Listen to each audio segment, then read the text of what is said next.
We partner them up with amateurs, just like a pro-am golf, tournament, and we put them on a go-kart track, and they have an absolute blast. Today on Time We Discuss, I have Ginger with me from Pinstripe Marketing. Ginger, thank you for joining me. Thank you so much. Absolutely. So Ginger is the president of Pinstripe Marketing and founder. Now, Ginger, 25 years ago, you founded this marketing agency. It's a full service B2B marketing, advertising, and PR agency. You're helping organizations within a number of different industries. Now, I typically like to begin the conversation with what a typical day looks like for my guests, but for you, I want you to clarify for my visitors the difference between B2B marketing and B2C marketing. So can you set the stage properly for us for this conversation? Certainly. Well, we're all familiar with B2C marketing because we are the C, business to consumer marketing. And so that's, the television ads that we see, when we used to open newspapers and magazines, the print ads that were in there, radio, and now social media and digital advertising. So anything that is built to compel a consumer to buy a product or service.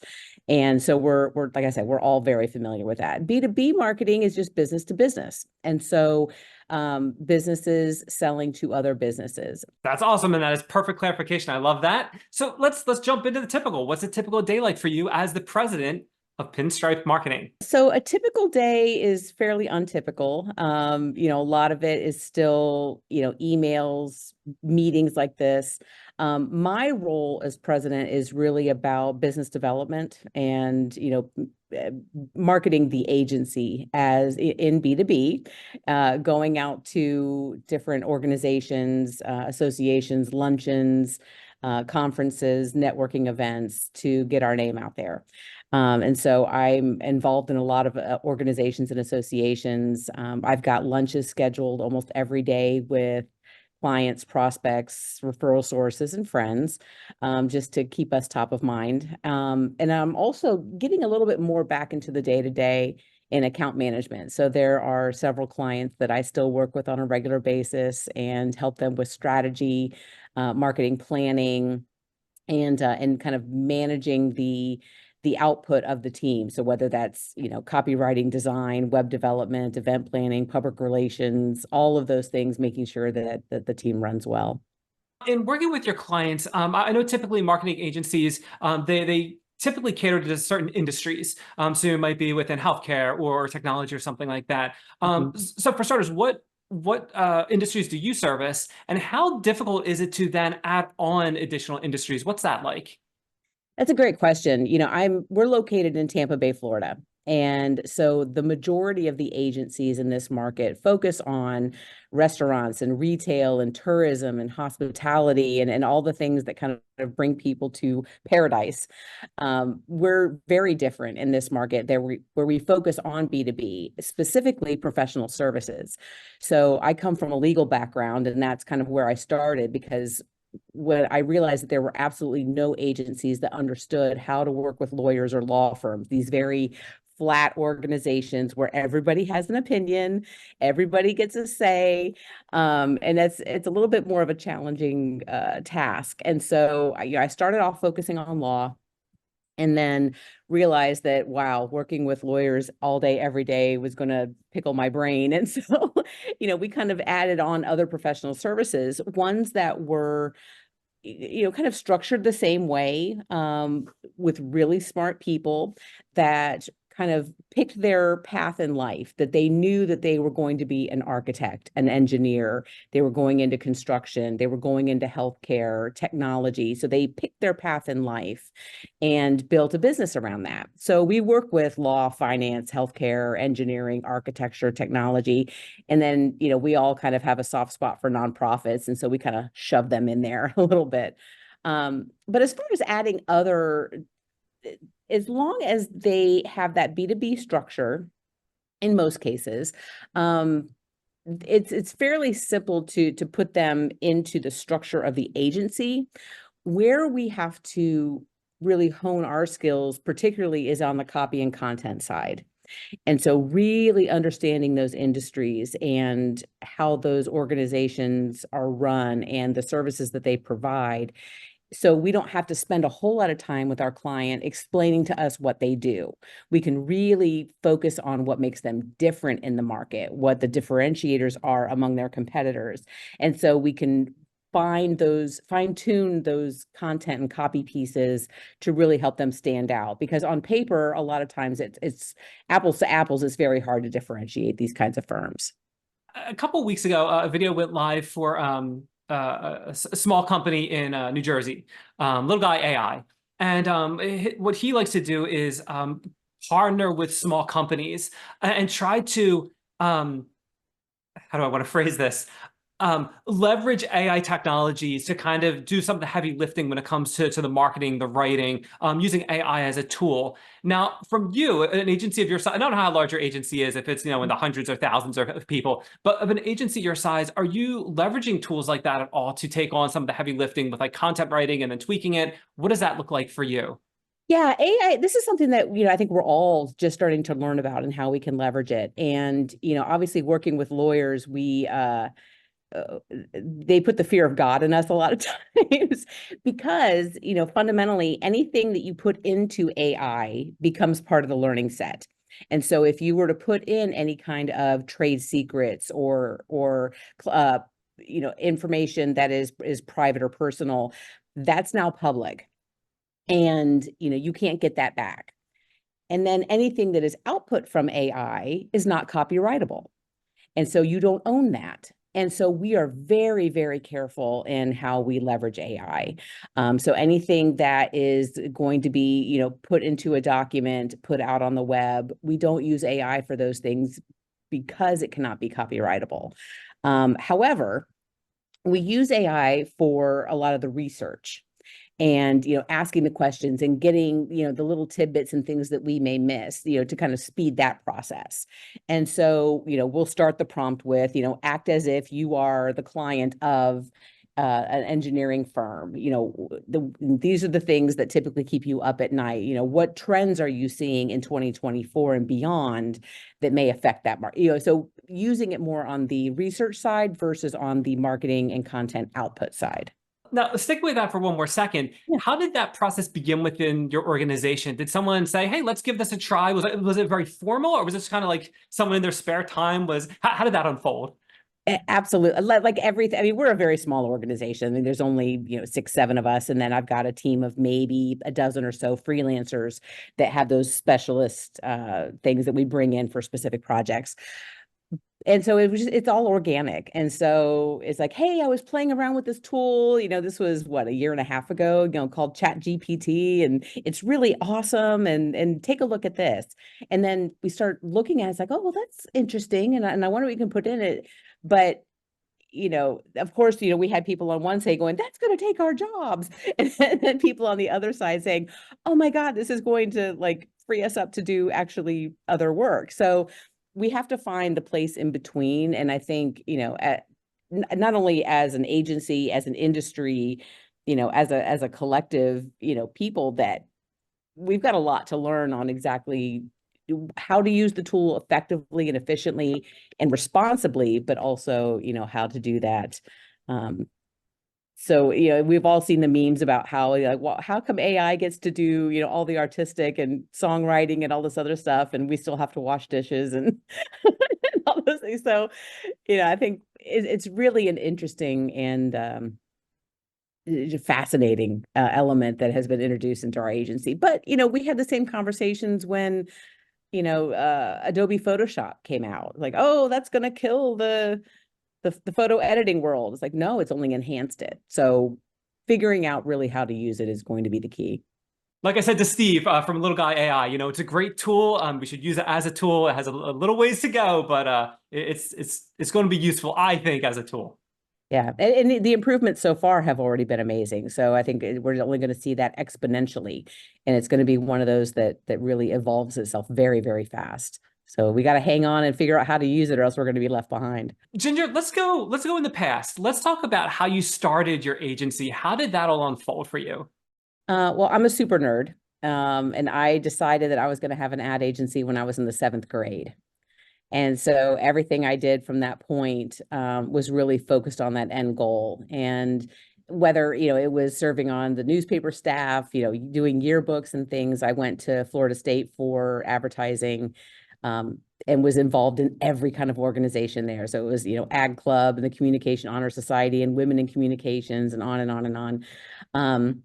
Let me And stop you then, right there for a second. Okay, okay, so going back to when you were in seventh grade, yeah. what prompted that? What happened that made you say, yes, this is for me?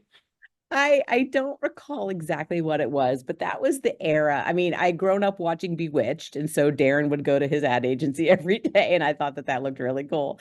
But and that was also a time when on television, a lot of the people were working in advertising, and it was always kind of a subset of whatever the storyline was, but I was always kind of intrigued by that element of it. And then I was the nerdy kid that would record the Super Bowl and cut out the game and just watch the commercials. And so it was just one of those organic things that I was drawn to. And Okay, so then yeah. fast forward back in college, you were in all these activities, all these different groups. And then what Yeah. happened? And then graduated and came back home to St. Petersburg. And my very first job out of school was at the then St. Petersburg Times, which is now the Tampa Bay Times. And I sold classified ads. So everything from used love seats and cars to lost dogs and every, employment jobs. I mean, those little tiny little ads that ran in the paper. And it was a really great introduction to a very strange part of advertising, but I got to work at one of the best newspapers in the country, and so I got to learn a lot about a lot of different things about journalism, about advertising, about sales, about working in teams, about forcing yourself to be outgoing in a sales role and position. And so, was able to kind of grow up through the company. I was there for about 3.5 years, and it was really a fantastic role. And then in my downtime, my off time, I joined an organization called Ad2 Tampa Bay, and it's the under 32 division of the American Advertising Federation. And I'm a joiner, a habitual joiner. And so if I'm going to be in an organization, I'm probably going to volunteer for the board just so I can get to know more people and actually feel like I'm making a difference. And so took on some board positions and ultimately became president of that organization. And I got to connect with the Ad2 presidents and board members from Ad2 chapters all over the country who are still some of my very best friends today. And that was, quite a few years ago. And then, getting involved in the organizations that my clients are in. And so, like I mentioned, I was with a very large law firm. And so being a member of the Legal Marketing Association and the Society for Marketing and Professional Services. And so, bouncing around in those organizations and learning and meeting people, and it's just really just the best part of my job. How do you decide which organizations that you want to pursue, whether it's a volunteer opportunity or serving on a board? Obviously you're going to have different organizations where maybe the mission speaks to you or something like that, or maybe you're looking to get something specific out of it. But how do you go about deciding which one of these, I'm going to ignore this one, but I'm going to try this one? How do you kind of feel out those Yeah. waters? Yeah, that's a good question. There's a lot of things that I joined initially because it was, the right thing to do professionally. And so, the Advertising Federation, the Marketing Association, legal marketing, professional services marketing, the architects marketing, those were all things that I joined because I needed to meet those people in order to do business development. But ended up absolutely adoring the people and the work that they did and the things that I was learning. And people that are called to that kind of board position are genuinely just really great people. And so again, they became friends and it became a very easy thing to do. On the other side, more of kind of the general networking or organizations, things like the chamber. I went through Leadership St. Pete in 2017, and it was really just kind of no, not 2017, 2007. Geez. Gosh, time flies. And those were really great, both personally and professionally. And then, I mentioned, the kind of that soft spot for nonprofits. That's where I really got to select exactly what I wanted to serve. And so, everything from the local SPCA to a local home for at-risk girls, to the St. Petersburg Museum of History. And so picking things that I was personally passionate about or that I felt like I could make a difference are the things that I would volunteer my time on. Now, as I get older, I don't have as much time to be able to spend on all of those things, because I was out every night, for some sort of a board meeting, and every weekend for some sort of a fundraising event. And so my time isn't as available now to be able to do those types of things. So I've had to narrow down and really be selective on how I spend my time. But those things are still have a very special place in my heart. That's wonderful. Yeah, I saw that on your website about helping out the nonprofits, and that's awesome. I love that. I absolutely love that. One story I always like to hear when I'm talking to someone that has their own business is the transition from being an employee to being an entrepreneur, and what that's like. Because eventually you either have to say, goodbye to the job or goodbye to the opportunity. So I'd like to hear, what was that opportunity? What was that transition like for you? Yeah, it certainly was not a straight line. I mentioned that I wanted to own an ad agency by the time, when I was in seventh grade. And so I was on a mission to do that. I didn't really know when it was going to happen. And I just had the opportunity after I left the law firm to really kind of start. But I was still very young and very dumb, and I really had no idea what I was doing. I felt confident in the marketing part of it and actually doing the work, but I really had no idea how to run an agency, and kind of the business side of things. And so I was fortunate that, very shortly, 6 months after I started the agency, I was called by a company called Tech Data, which is a global technology distribution firm. And they wanted to build an in-house ad agency within their marketing department. And they said, would you like to do that? And at the time I was like, yes, please. And so within their 80 some odd person marketing department, I built this tiny little weird division called TD Agency that would help our clients market to their clients. And so it was B to B to B, and helping everyone from, Bob's Computer up to, national, multinational companies with their marketing to their end users. And so that was the perfect position for me because it's, a Fortune 100 company. I was able to learn not only about the marketing and technology industries, but I was able to learn about, finance and organizational management and HR issues and all of these things that I needed to eventually run my agency effectively, but within this Fortune 100 safety net. And I had the best job in the entire company. They probably didn't really understand what I was doing. And it was like, oh, well, she smiles all the time and she's over there and she's making us enough money to at least pay for herself. So just leave her alone. So even during that whole dot-com bust and everything, when everyone was starting to get laid off in technology, they kind of just left me alone. And like I said, I had the absolute best job and learned from some of the smartest people I've ever worked with. And I ended up staying there for 7 years. And so after that, I was like, okay, now I feel like I'm ready.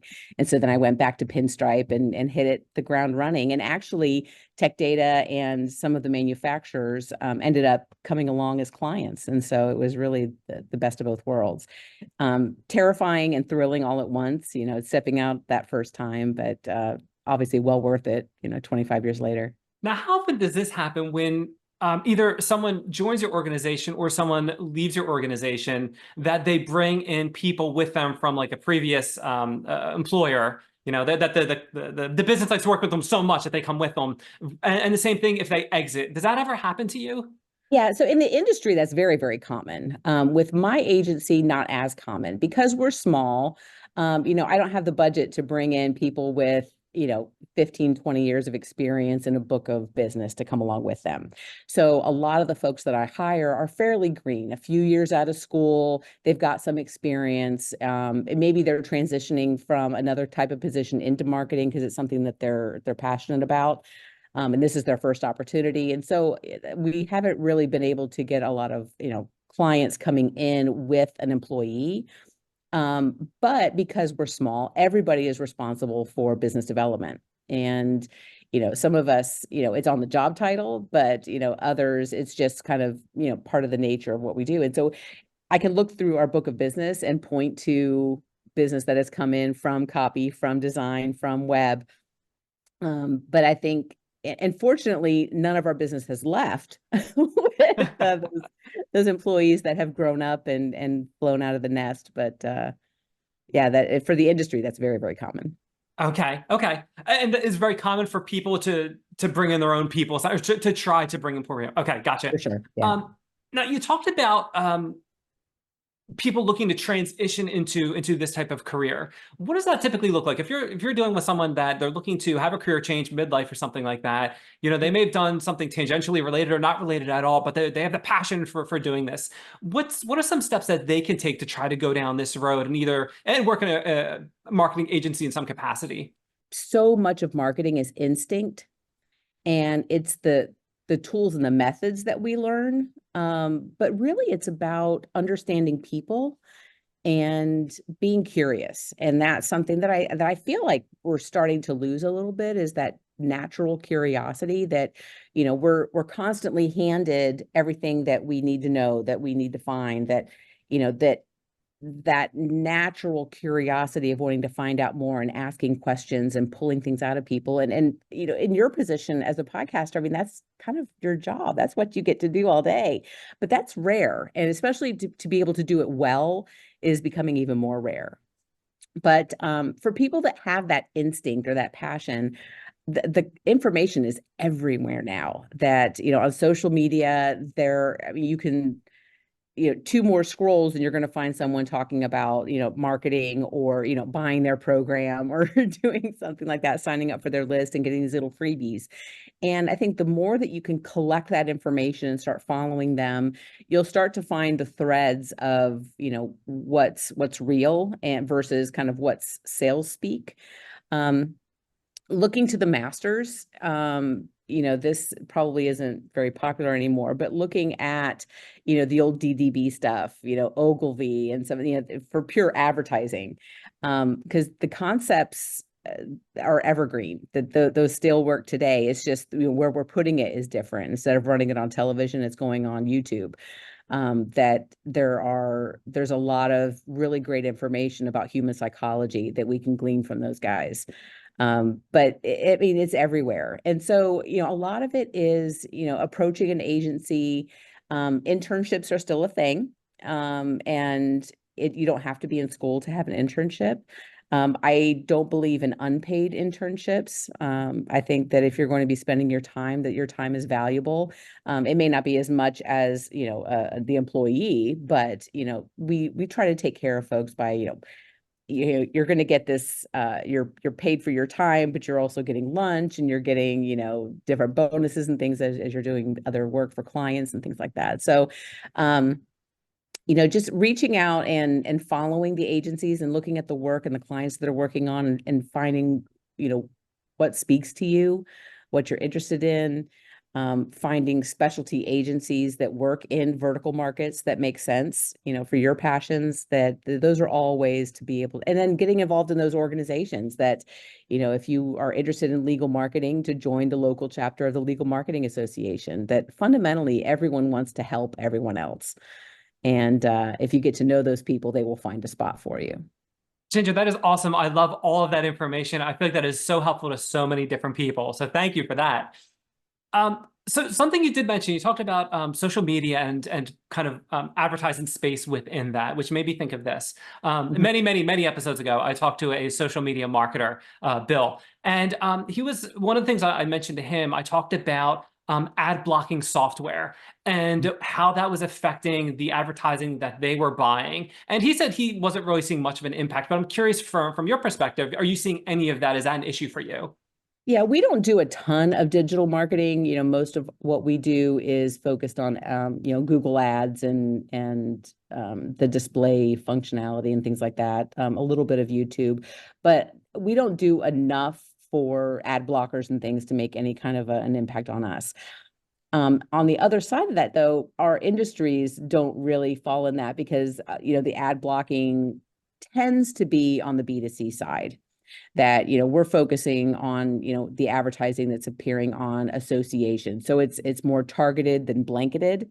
So it's, the national, the Home Builders Association of Florida, they're not going to be running, advertising on their sites. It's going to be embedded into a newsletter. It's going to be part of a package for a conference that you're sponsoring. And so it's a lot more targeted, and it's not something that typically falls into something that would be blocked. So we don't see the impact, but I know that some do. That's good information. That makes sense too. Ginger, one thing I like to do when I'm speaking with someone, whenever I'm speaking with them, I like to give them the opportunity to talk about a project they're working on, a cause they believe in, their business. So if there's something more you'd like to discuss, I'm going to hand the floor over to you. One of the nonprofits that we're working with now that I'm so excited about is called Cart for Kids.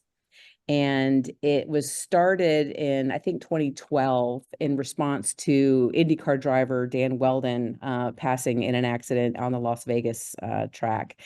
And he was from St. Petersburg, and one of his causes was Johns Hopkins All Children's Hospital. And so a group of guys got together and said, how are we going to fill this gap in, funding the hospital, but also honoring Dan? And they put together a pro-am go-kart race. And so the Wednesday before the St. Petersburg Grand Prix, which is the very first race of the IndyCar season, we get IndyCar drivers and drivers from, IMSA and WEC and other racing series to come, and we partner them up with amateurs, just like a pro-am golf tournament, and we put them on a go-kart track, and they have an absolute blast. And they have an auction where they auction off, race suits and helmets and boots and visors and other typical things you would find at a silent auction. And it started off raising maybe, $6,000, $7,000, $8,000 a year. And the last, I think, 5 years, it's been well over $300,000. And so the organization is climbing up on $2 million in contributions to All Children's Hospital, which has made the organization now the largest third-party donor to the hospital. And what the really great part is that one of the divisions that they're funding is a brand new Cart for Kids concussion research initiative.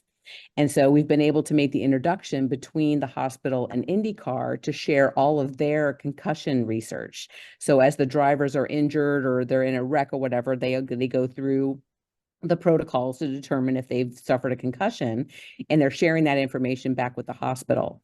And it has really been amazing. And so now the doctors at the hospital are speaking globally at concussion events, talking about this research and the discoveries that they've made already just within the last 3 years. And so it's really fascinating. It's a ton of fun.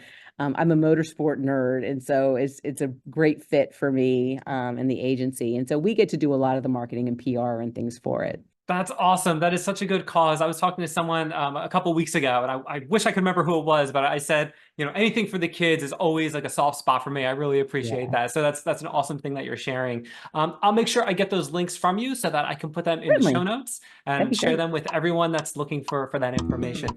Ginger, it's been absolutely awesome having you on Time We Discuss, and we learn what it's like to be a president and founder of a marketing agency.